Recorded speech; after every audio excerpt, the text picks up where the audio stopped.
Hello दोस्तों, तो कैसे हैं आप लोग। आई होप सब अच्छे होंगे। आज हम देखेंगे न्यूक्लियर फिजन और न्यूक्लियर फ्यूजन क्या होता है। तो यहाँ पर इसका कॉन्सेप्ट समझिए। न्यूक्लियर फिजन का मतलब होता है नाभिकीय विखंडन। न्यूक्लियर मतलब नाभिकीय, फिजन मतलब विखंडन। तो आप विखंडन मतलब क्या समझते हैं। विखंडन मतलब होता है टूटना। किसका? किसी भारी धातु का, भारी तत्व का बोल सकते हैं। ये कब टूटेगा? जब इसमें कोई हम बाहरी हस्तक्षेप करेंगे।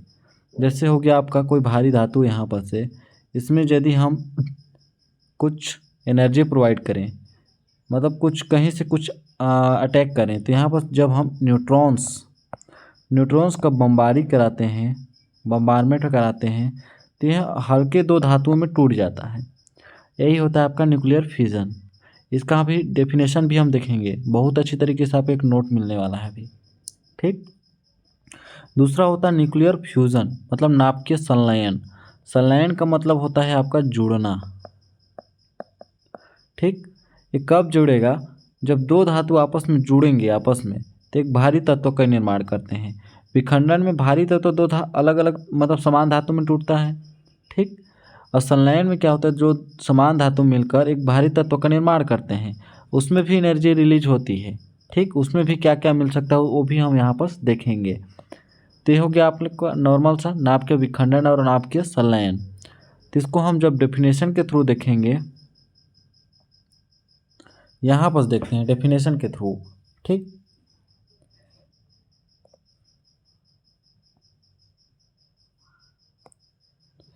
तो यहाँ पर nuclear fission and nuclear fusion are both nuclear process. समझ में आ गया। न्यूक्लियर फिजन और न्यूक्लियर फ्यूजन जो होता है, दोनों न्यूक्लियर प्रोसेस होते हैं। नाभिकीय मतलब प्रोसेस बोल सकते हैं इसको। न्यूक्लियर प्रोसेस होते हैं that release energy by the changing the structure of atom. मतलब वे एनर्जी रिलीज करते हैं या अपने एटॉमिक स्ट्रक्चर को चेंज करते हैं। कैसे?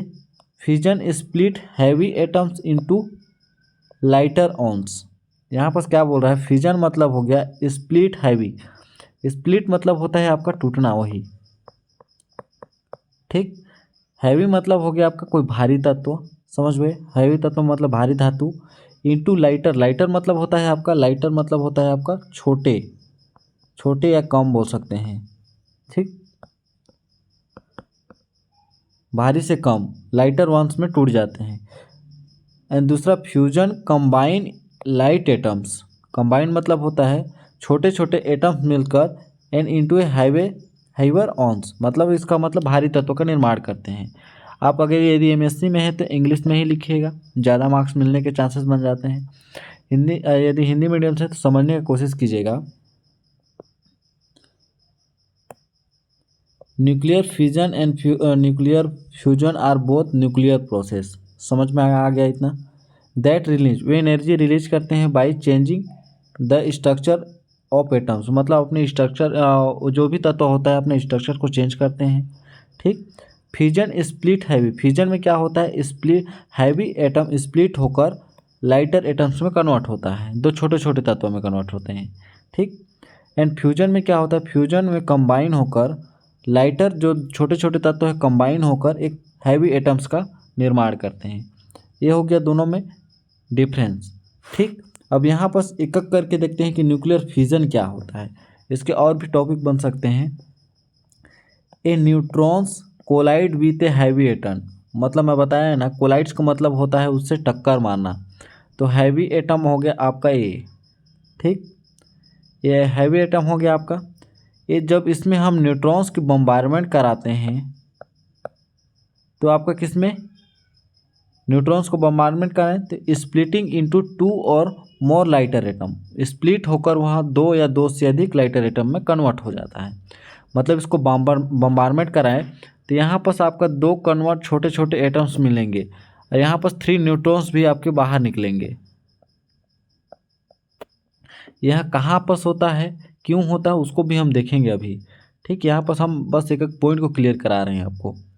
तो यहाँ पर जब न्यूट्रॉन्स का बम्बारमेंट कराए किसी भारी तत्व में, ठीक, तो दो लाइटर एटम में कन्वर्ट हुआ, वो टूट गया दो। और उसमें न्यूट्रॉन्स निकलते ही निकलते हैं। ठीक, the energy release heat water into steam, ये एनर्जी के रूप में, हीट वाटर के रूप में एनर्जी रिलीज होता है। Which spin a turbine to generate electricity, जो इलेक्ट्रिसिटी, जो एनर्जी रिलीज होती है वो इलेक्ट्रिसिटी में जनरेट हो जाती है। मतलब उसको इलेक्ट्रिसिटी प्राप्त करने के लिए भी यहाँ पर न्यूट्रॉन्स का या इस टाइप का प्रोसेस का उपयोग किया जाता है। ठीक, जैसे इसमें कौन कौन से तत्वों का उपयोग किया जाता है देखते हैं। एक होता है आपका यूरेनियम, यूरेनियम जो 92 236 या 236 का होता है इसका अणुभार।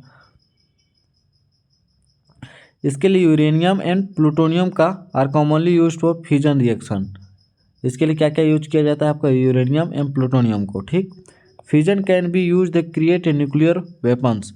हाँ, अब कहाँ पर यूज होता है इसका, न्यूक्लियर फ्यूजन का जो होता है न्यूक्लियर वेपन्स, मतलब हो गया आपका बॉम्ब बनाने में, बॉम्ब्स बनाने में इसका उपयोग किया जाता है, न्यूक्लियर फ्यूजन का।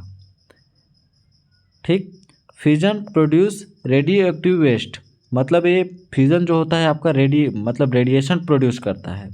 रेडियो एक्टिव वेस्ट मतलब बोल सकते हैं जैसे हर जगह कहीं ना कहीं रेडिएशन निकलता है, जैसे मोबाइल में भी रेडिएशन होता है आपका, टीवी सब में भी रेडिएशन होता है, या आपका टावर वगैरह सब में रेडिएशन होता है, उसमें भी रेडिएशन प्रोड्यूस होता है। दैट कैन बी हार्मफुल, जो बहुत हार्मफुल होता है टू द इन्वायरमेंट, जो इन्वायरमेंट के लिए बहुत हार्मफुल होता है।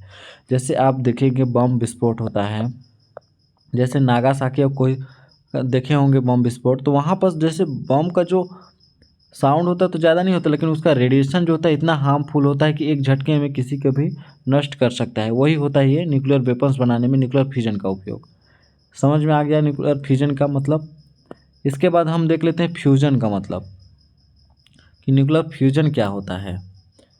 तो two light atomic nuclei combine या फॉर्म ए हाइबर न्यूक्लियस, मतलब दो लाइट या दो छोटे छोटे न्यूक्लियाई जो थे मिलकर कंबाइन होकर एक हाइबर मतलब बड़े न्यूक्लियस का फॉर्म करते हैं, बनाते हैं। The process is similar to the nuclear reaction, ये न्यूक्लियर रिएक्शन के समान होता है। पहले ही देखे कि न्यूक्लियर फ्यूजन और फ्यूजन दोनों तरह न्यूक्लियर प्रोसेस ही होते हैं। That occur in the core stars like a sun, जैसे सन के समान होता है, मतलब इसका एग्जांपल सन को ले सकते हैं, जिसमें छोटे छोटे एटम्स मिलकर एक बहुत बड़े एटम्स का निर्माण किए हैं।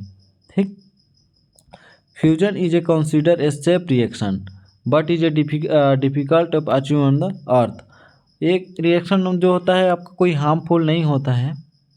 ठीक,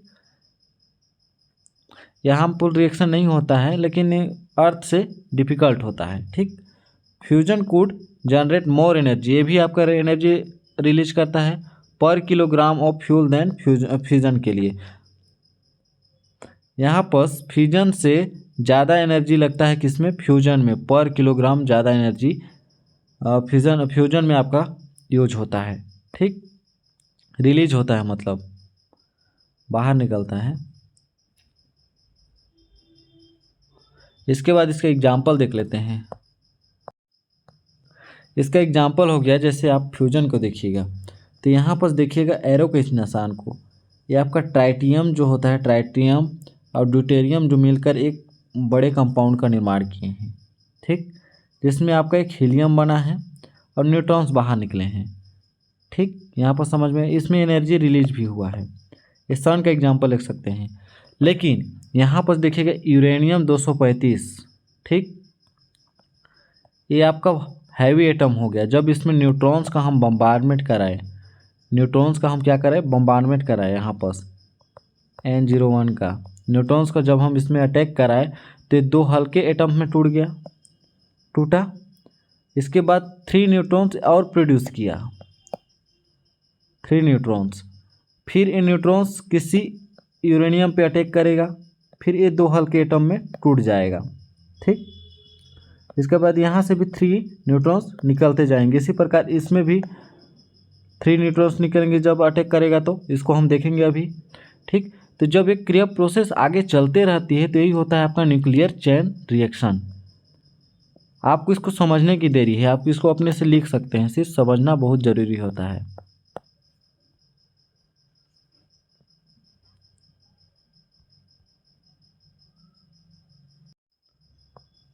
जैसे यहाँ पर सटीक एग्जाम्पल दिया हुआ है, ये हो गया आपका यूरेनियम 235। हम किसको किसको यूज किए थे? यूरेनियम का यूज किया जाता है। और एक और होता है आपका प्लूटोनियम, ठीक, जो नाभिकीय रिएक्टर बनाने में, मतलब बम बनाने में इसको किया जाता है, ठीक। तो यहाँ पर देखिए ये यूरेनियम 235 है, ठीक। तो यहाँ पर जब हम न्यूट्रॉन्स का बम्बारमेंट कराए, यहाँ से अटैक कराए, तो ये जो यूरेनियम है आपका 2 पार्ट में डिवाइड हो गया। किसमें? बेरिलियम एंड क्रिप्टॉन में, समान धातु में। इसका जो एटॉमिक मास है और एटॉमिक नंबर उसको भी लिखिएगा, ठीक। क्रिप्टॉन 36 एंड 89 में टूट गया, 2 भाग में टूट गया। यहाँ पर 3 न्यूट्रॉन्स जनरेट हुए, यहाँ पर एनर्जी निकला भी है। इसके बाद यह न्यूट्रॉन अटैक किया इसके ऊपर, यहाँ इनिशियल जैसे यहाँ पर अटैक किया था, same to same a neutron अब अटैक किया इस यूरेनियम पे, ठीक। यह न्यूट्रॉन अटैक किया इस यूरेनियम पे, तो ये भी आपका 2 भाग में टूट गया। देखिए बेरिलियम क्रिप्टॉन में। बस इस एग्जाम्पल को आप याद कर लिए तो इसी प्रोसेस को आप आगे बढ़ाते जाइए। फिर ये न्यूट्रॉन जो होता है आपका 3 भाग में टूट गया। इसके बाद ये जो न्यूट्रॉन बचा है फिर किसी यूरेनियम पे अटैक करेगा तो 2 न्यूट्रॉन को तोड़ देगा, ठीक, बेरिलियम क्रिप्टॉन में। इसके बाद 3 न्यूट्रॉन यहाँ पर बाहर निकलेंगे, फिर ये न्यूट्रॉन किसी यूरेनियम पे अटैक करेगा, इसके बाद ये फिर 2 भाग में तोड़ देगा। इसी यही प्रक्रिया प्रोसेस यदि चलते रहती है तो इसी को हम बोलते हैं न्यूक्लियर चेन रिएक्शन। तो ये होता है आपका न्यूक्लियर फिजन एंड फ्यूजन। तो आई होप आपको अच्छे से क्लियर आया होगा। डेफिनेशन आप जो पहले बताए उसको लिखिएगा, बहुत अच्छी तरीके से क्लियर आ गया होगा। न्यूक्लियर चेन रिएक्शन क्या होता है? चेन रिएक्शन जो प्रक्रिया जो होती है आगे बढ़ते रहती है, समाप्त नहीं होती है, तो ये होता है चेन रिएक्शन, ठीक। तो आई होप आपको अच्छे से क्लियर आया होगा। मिलते हैं नेक्स्ट वीडियो में, तब तक के लिए बहुत बहुत धन्यवाद।